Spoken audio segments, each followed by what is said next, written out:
की शोभा बढ़ाने वाले शब्द को अलंकार कहते हैं। जिस प्रकार हम अपनी शरीर की शोभा बढ़ाने के लिए आभूषण और जेवर का प्रयोग करते हैं, उसी प्रकार से काव्य की शोभा बढ़ाने के लिए हम अलंकार का प्रयोग करते हैं। अलंकार दो प्रकार के होते हैं, पहला शब्दालंकार, दूसरा अर्थालंकार। शब्दालंकार जब शब्दों के द्वारा काव्य की शोभा बढ़ती है तो उसे हम शब्दालंकार कहते हैं। अर्थालंकार जब शब्दों के अर्थ के द्वारा काव्य की शोभा बढ़ती है तो उसे हम अर्थालंकार कहते हैं।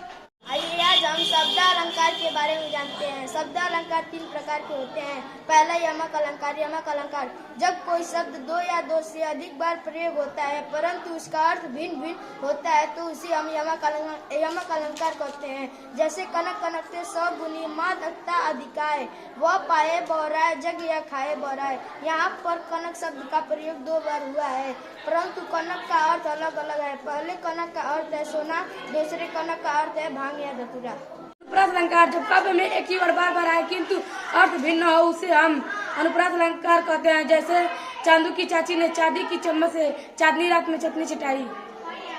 अनुप्रास अलंकार जब काव्य में एक ही वर्ड बार बार आए किंतु अर्थ न भिन्न न हो तो वहाँ अनुप्रास अलंकार होता है। जैसे चंदू की चाची ने चांदी के चम्मच से चांदनी रात में चटनी चटाई। श्लेष अलंकार जब काव्य में एक वर्ड या शब्द एक बार प्रयोग होता है किंतु अर्थ भिन्न भिन्न हो उसे हम श्लेष अलंकार कहते हैं। जैसे मंगल को देख पट देख बार बार है, पट का अर्थ है वस्त्र दरवाजा।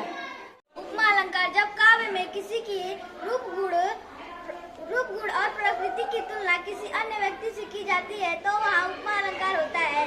जैसे सीता का मुख चंद्रमा के समान है। उत्प्रेक्षा अलंकार जहाँ उपमेय में उपमा की संभावना की जाती है वहाँ उत्प्रेक्षा अलंकार होता है। इसमें पर्यायवाची शब्द का प्रयोग होता है। जैसे सोहत ओढ़े पीठ पट श्याम सलोने गात, मानो नीलमणि शैल पर आपत परियो प्रभात। रूपक अलंकार